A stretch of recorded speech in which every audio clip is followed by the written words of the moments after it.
Well, hello and welcome to Malabar Farm State Park. My name is Mark Sommer. I am one of the naturalists here, and this is part of the series that the state is doing on highlighting trails.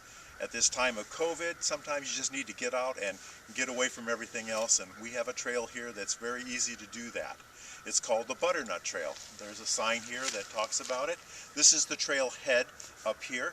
And at the trailhead it has a sign, it shows the maps, it talks about the trail, and then there's even a map you can take back with you if you'd like. But when you come up here to highlight, the trail starts off on this direction over here. This is up at our sugar camp area. And at our sugar camp area you will see something called the Pew Cabin, and it is over in this direction.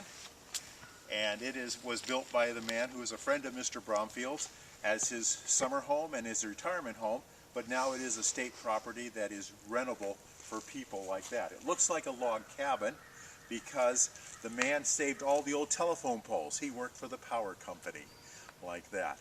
So you can walk around that cabin too, and in better times you can even rent it if you'd like to. We're going to point to this direction over here where there's adequate parking for you to park your car. You can actually drive up here. You could walk from the visitor center all the way up here if you'd like, but if not, you can drive up here too. And this is our sugar camp. So back in when comes March, we'll be working in the sugar field here. You can actually maybe see some of the blue lines where the trees are running to where they can be tapped. And then the first 2 weekends in March, they will be making the syrup here. We will probably not have a sugar festival this year because of still until we get whatever the COVID protocols need to be. And looking down at the trail, here, it starts up this direction, and we are in, this is where the glacier stopped 25,000 years ago. It was called the Wisconsin Glacier. So there's going to be large rocks, and the trail is about a mile long.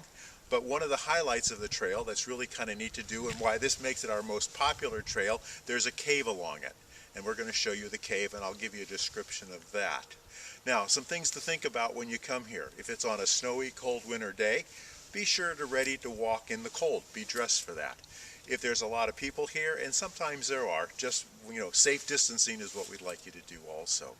The trail from here to the front of the cave is usually the most busy part of the trail or the most traveled, and it has routes that you have to be careful of like that. It's not like walking down at the mall or something like that. Other than that, I think it's we call it an easy to moderate trail for hiking, and it can be done easily within just a couple of hours, and you can bring your pets too. So the next stop, we are going to show you the front of the cave. Well, hello again. Here we are 100 yards in on the Butternut Trail to our really neat feature here that we call the Rock City Formation. It is a cave that you can walk through. It's about 100 feet long.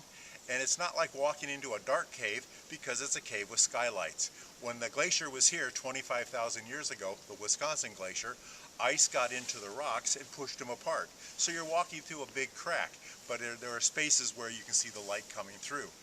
Like that. It's like a big C shape in there. When you walk in the entrance, you will turn to your left, and then you'll walk down a channel and then turn to your left again and climb out the other end. But as you can see from here, if you look down this direction, this is where we started back there. You can probably see how the stream that comes out of the cave, it's a really light stream unless it's been raining a lot. And you can see down there how it goes. It's a nice time of year in the winter. You can see the lay of the land much better.